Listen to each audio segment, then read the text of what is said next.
Thank you, Chair. Your Excellency, Governor Boyd, Honored Premier and Minister of Finance and Tourism, Dr. Lander Smith, Honored Attorney General, Division of the Virgin Islands, Christopher Malcolm, Chairman of CFATF, Manuel Gonzalez, incoming Chair, Janu Jallow, Executive Director of CFATF, Mr. Calvin Wilson, distinguished guests and colleagues. It's a great honor to be able to attend the 36th SFTF Plenary and at the same time the 20th anniversary of the organization here in Roadtown, Virgin Islands. I would like to take the opportunity to thank you for a warm welcome here in Virgin Islands. I immediately feel at home. I grew up in a small town of the Norwegian coast with a number of fishermen and sailors of 10,000 inhabitants. So more or less like Roadtown. A number of nice small buildings and nice people. Your agenda is heavy for today, so I do not intend to speak for a long time. I want to share with you some thoughts on the latest developments in CFAT, your role in the global network of FATF and the FSRBs, a few words on financial inclusion, and the upcoming fourth round of assessment, and the importance of strengthening the Caribbean region. Over the last 2 years, chairs and deputy chairs of CFAT from former Netherlands and Tiers, Cayman Islands, Venezuela, and Virgin Islands have been working hard with the membership and secretariat to reflect and improve the functioning of CFAT. An ambitious action plan was approved by ministers and actively monitored by FATF since June 2011. And I must say it is an exception that such a plan is made and monitored by the FATF as such. Today, I'm happy to confirm that the FATF at its meeting in October in Paris has decided that the monitoring of CFAT can be ended in light of the impressive progress that has been made to date. According to our count, you have addressed over 36 action items from the action plan. I congratulate the CFAT with this result. Your improvement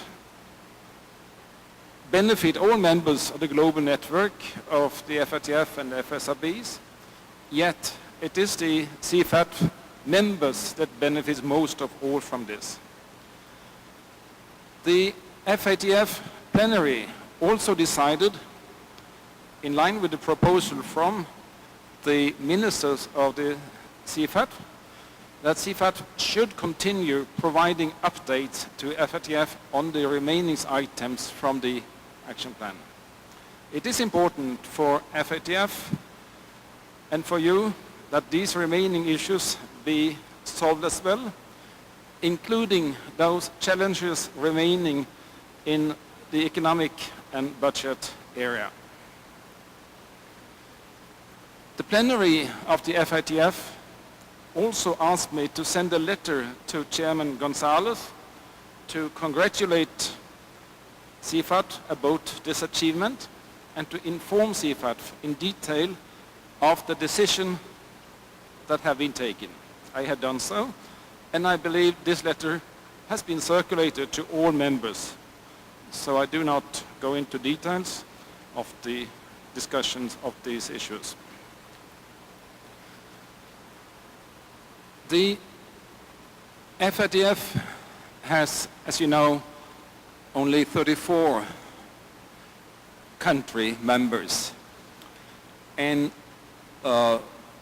we have an outreach to some 180 countries who take part through the regional bodies, the FSRBs. And we have been discussing how we can strengthen this global network. In October last year, we agreed on a new set of high-level principles and objectives. It is important to stress that the newly agreed objectives apply to all bodies. It's a reciprocal agreement between the FATF and the FSRBs, and thus form a clear and more balanced foundation for the global network. This also builds on the new mandate given by ministers of FATF in April this year, underlining that the FSRBs, as associate members of the FATF, has the right to take part, and I would also say the obligation, to take part in all parts of the activities, the working groups, the follow-up procedures. And it is a very clear intention that we shall improve and make this network more effective in its cooperation. One of the instruments is the creation of a global network coordination group, which had its first meeting in June. And I expect most of you know that your Deputy Executive Director, Mrs. Dawn Spicer, is the co-chair of that group. And by the way, she's the first non-FATF co-chair of such a working group, and she is also the first woman in over 20 years to be co-chair in FATF.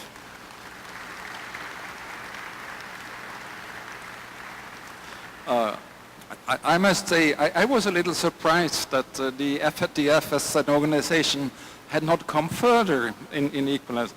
But I think we should regard your achievement as an inspiration to other able women to take on responsibility within our organization. So, and from what I've seen of the first meetings, you are on a very good track. The GNCG has met twice. One issue is discussed is the suggestion that other FSRBs undergo a similar reform process as FATF has done. This process of introspection and reform.